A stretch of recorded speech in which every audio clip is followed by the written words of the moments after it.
حضور جب تشریف لائے مدینۃ المنورہ میں تو حضور نے دیکھا کہ یہود روزہ رکھتے تھے، تو پوچھا تم روزہ کیوں رکھتے ہو؟ تو انہوں نے کہا کہ حضرت موسیٰ علیہ السلام کو قبطیوں سے اس دن نجات ملی تھی، تو فرمایا حضرت موسیٰ علیہ السلام کا حق ہمارے اوپر زیادہ ہے، تو حضور نے روزہ رکھا اور پھر فرمایا کہ اگلے سال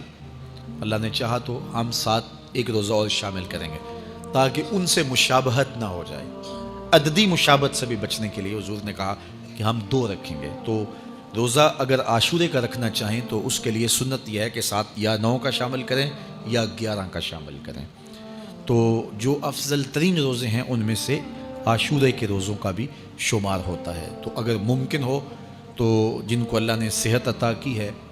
تو آج کل اتنی شدت کی گرمی بھی باقی نہیں رہی، تو وہ یہ روزے رکھیں، ذکر و فکر کے اندر ان ایام کو گزاریں، اپنے والدین کی قبروں پر، اعزاء و اقرباء کی قبروں پر ہر جمعے کو جانا چاہیے، اس کے علاوہ بھی جب موقع ملے۔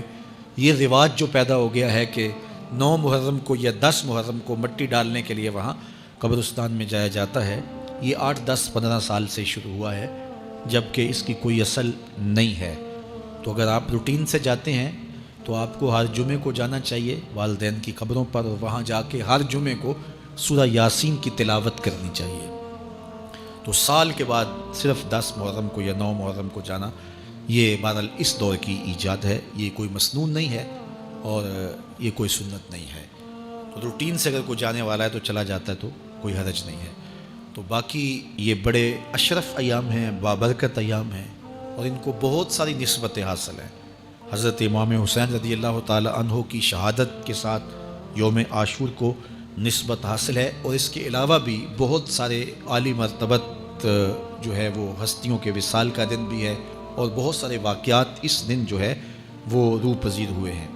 تو یہ اس لحاظ سے بہت ہی بابرکت اور جو ہے وہ مبارک یوم ہے،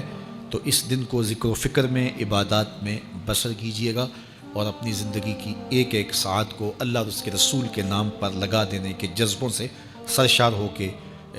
زندگی گزاریے گا۔